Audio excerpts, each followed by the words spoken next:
Imagine a tense naval standoff in the heart of the Mediterranean. It's a sweltering summer day somewhere in the very near future. The sun beats down on the shimmering cobalt waters south of Crete. Suddenly, the peace is shattered.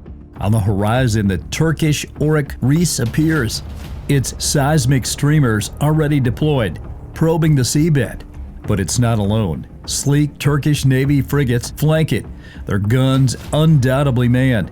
They're here, deep within Greece's internationally declared exclusive economic zone, conducting surveys on behalf of the Libyan government, brazenly testing boundaries.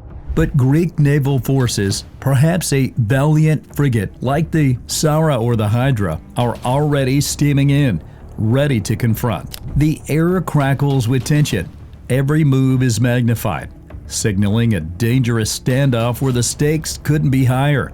But why are we on the brink of such a clash? Well, beneath these waters lies massive, almost unimaginable natural gas reserves.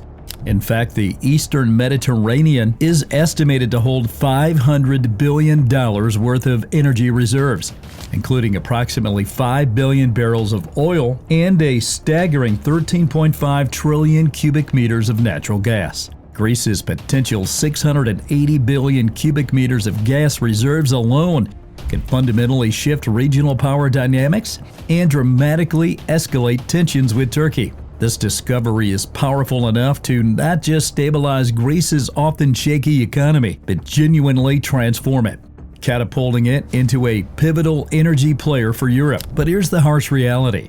Greece and Turkey are both NATO allies, yet their clash over these energy riches has brought them dangerously close to open conflict, threatening to destabilize an entire region. So, with the Mediterranean holding such explosive potential, the real question becomes, how exactly did we reach this dangerous precipice? And what could truly ignite a conflict between these two deeply intertwined, yet fiercely opposed nations? Join us as we uncover Greece's vast energy potential and its critical U.S. backing, expose Turkey's bold maritime challenges, and pinpoint the flashpoints that could ignite the next major conflict. Before we dive in, a quick shout out to today's sponsor, Surfshark VPN. More on that later, but if you care about online privacy or just want to stream securely across borders, you'll want to stick around.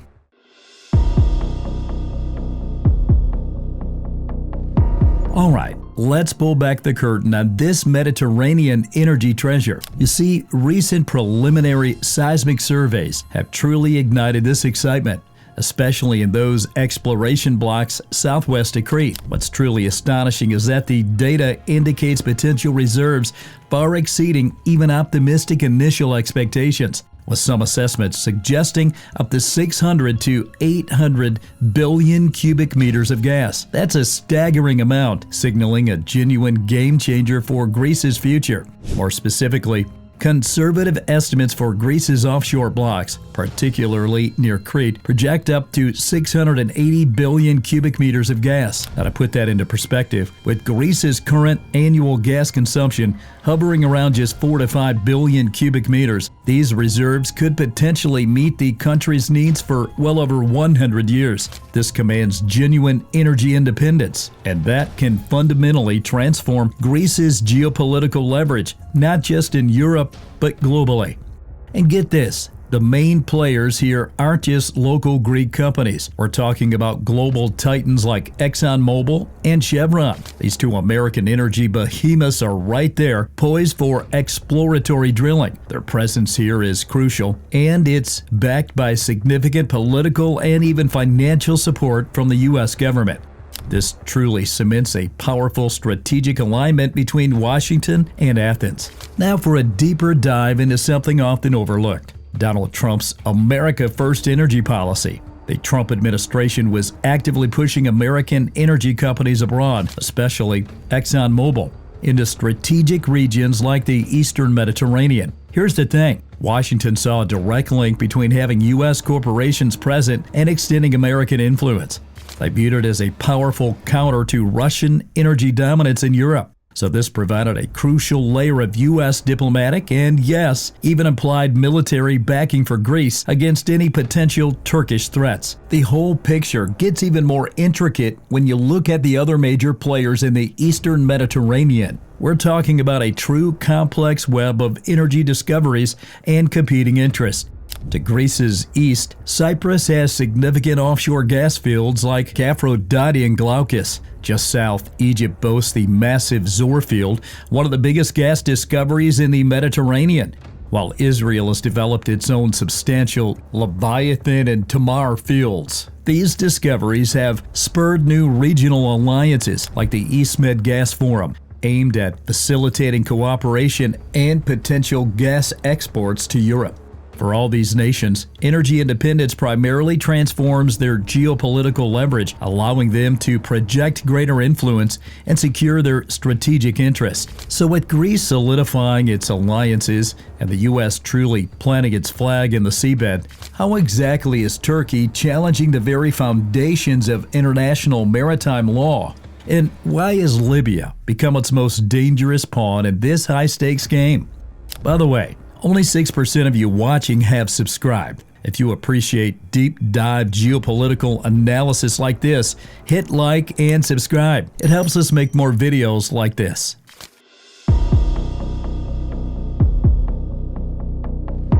Now, hold on tight because here's where Turkey made its incredibly audacious move. The game fundamentally changed with the highly controversial 2019 Maritime Memorandum of Understanding with Libya. This was Ankara's brazen, unilateral stroke, designed to fundamentally redraw the map of the Eastern Mediterranean. They didn't just disregard rights here.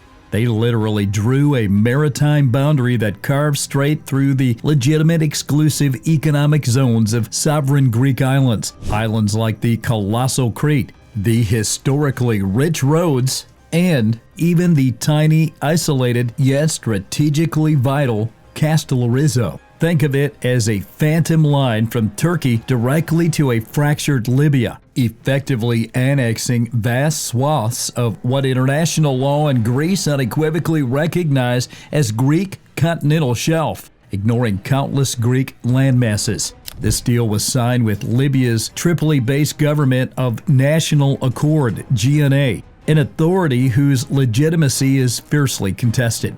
At the core of this conflict is a fundamental disagreement over maritime boundaries. Greece, under international law, asserts its right to a 12 nautical mile territorial sea around its mainland and all its islands, granting them full maritime zones.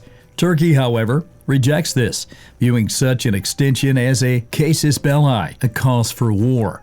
This profound legal chasm fuels the entire conflict. The Cyprus factor equally complicates things. Turkey doesn't recognize the Republic of Cyprus.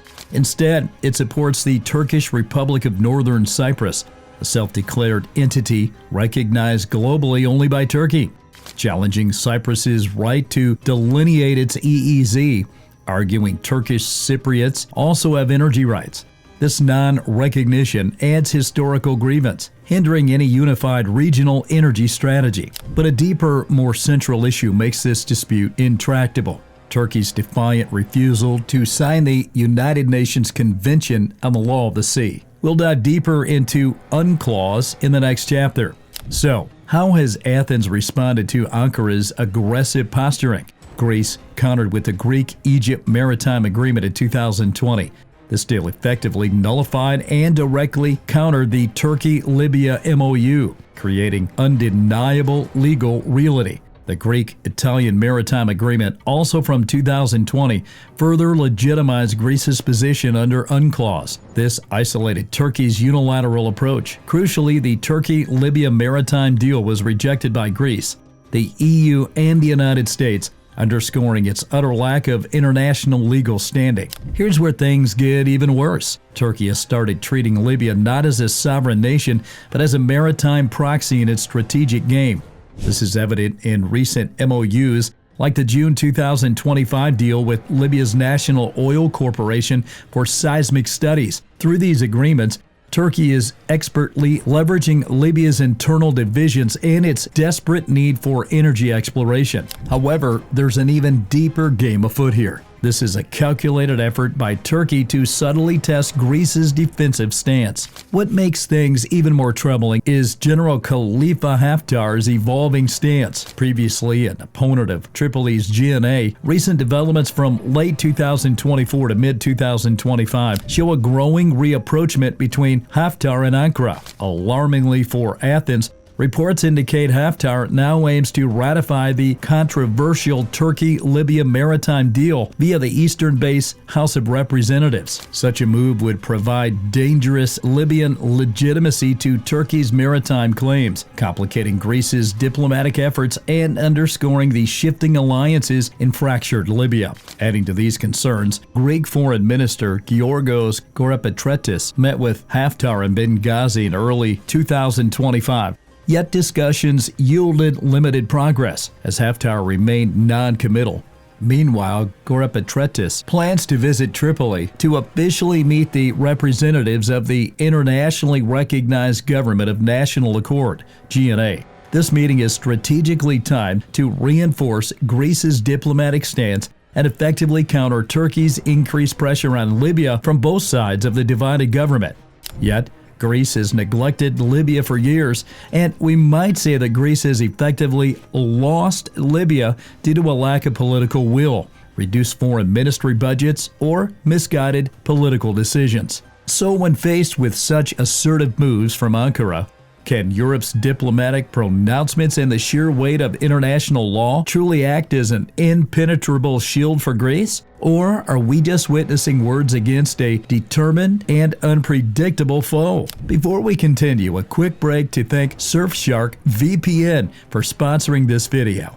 Now, we've been talking about geopolitical threats in the Eastern Mediterranean, but let's be real. In today's world, your data is constantly under threat too. And protecting yourself online is more important than ever. I personally use Surfshark VPN, and it's become part of my daily routine, not just for privacy, though that's a big one. I use it when I travel to avoid region-locked content, and even to save money on flights and hotel bookings that show different prices depending on where you're browsing from. Surfshark doesn't just hide your IP, it encrypts your entire internet traffic and lets you stay safe on unlimited devices. It also has a built-in ad blocker and alerts you if your email gets leaked into a data breach. Here's the best part. Right now, you can get 4 extra months completely free by going to surfshark.com/moneytrail or using code MONEYTRAIL at checkout. That's in addition to a 30-day risk-free money-back guarantee, so there's absolutely no reason not to try it. Seriously, online privacy isn't optional anymore. Take control with Surfshark VPN. Now, let's head back to our story.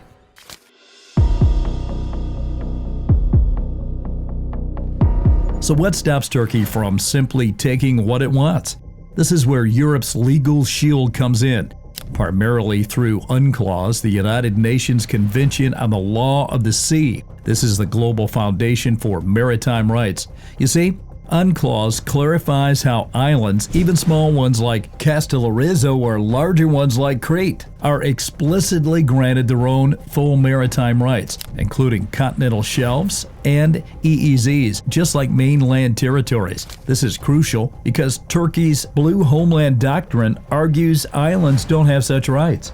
UNCLOS unequivocally blows that argument right out of the water.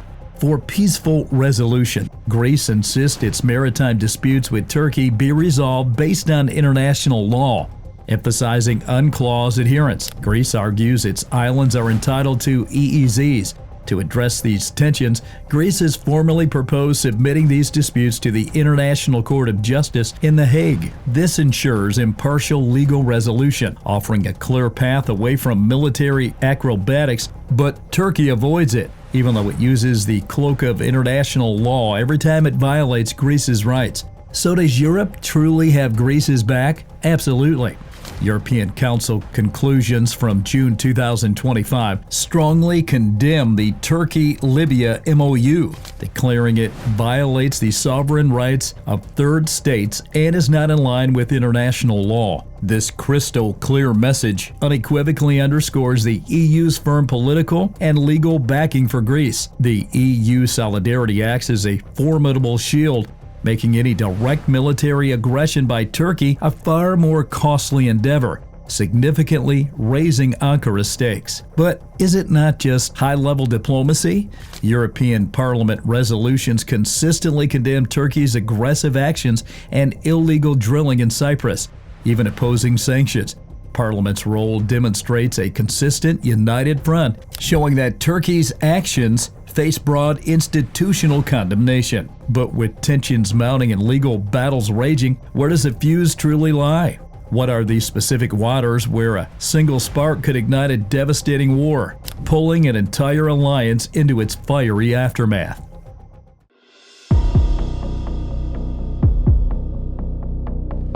Let's zoom in on the flashpoint. The Eastern Mediterranean is a chessboard, and Crete is its biggest square. Its size, strategic position, and emerging role as an energy hub, especially with U.S. exploration efforts, make it a critical area of contention. Any aggressive Turkish naval response or interference with drilling south of Crete could instantly trigger direct military confrontation, forcing Greece's hand. Here's where it gets truly dangerous: a diversion tactic around Kastellorizo. If tension erupts south of Crete, Turkey might push boundaries to overstretch Greece's defenses. This could then create an opening to target Kastellorizo. The smaller, isolated, yet symbolically and strategically crucial island, just 2 kilometers from Turkey, is a constant friction point for Ankara. It's the small island that could trigger a very big war. If that trigger is pulled, we're looking at a terrifying domino effect. A slight miscalculation, even a localized skirmish, could escalate rapidly. This would inevitably pull in regional powers like Egypt, Israel, and France. More critically, it would directly challenge NATO's internal cohesion. Open confrontation between these two NATO allies, Greece and Turkey, represents an absolute nightmare scenario for the alliance. It threatens its southern flank and could force an agonizing alliance-breaking choice among member states. As we reflect on this volatile standoff, a critical question hangs in the air. Can diplomacy and international law truly guide these nations away from the precipice? Greece's vital energy ambitions have undeniably escalated tensions to a combustible level. Turkey's actions, from provocative maritime claims to deepened energy cooperation with Libya and Haftar's unsettling shift, clearly demonstrate a relentless challenge to international law and Greece's fundamental sovereign rights. But Greece isn't backing down. Its clear preparedness and unwavering determination to defend its sovereignty are evident. Athens is buttressed by critical partnerships with key allies like the U.S. and the unwavering legal shield of the European Union. They're not alone, and their proposal to resolve disputes at the International Court of Justice underscores their commitment to peace through law. So, as we look to the Eastern Mediterranean horizon, will diplomacy prevail? Or are historical rivalries and the tempting promise of energy wealth pushing Greece and Turkey to the brink of an unprecedented conflict in European waters? Let us know what you think in the comments. And if you found this video insightful, we think you'll really enjoy the ones appearing on your screen right now. Once again, thank you to Surfshark VPN. Go to surfshark.com/moneytrail or use the code MONEYTRAIL to claim your 4 extra months today. Special thanks to our very first channel member, Intelligence and Security. Your support helps us dive deeper, research harder, and bring these stories to life. Welcome to the team.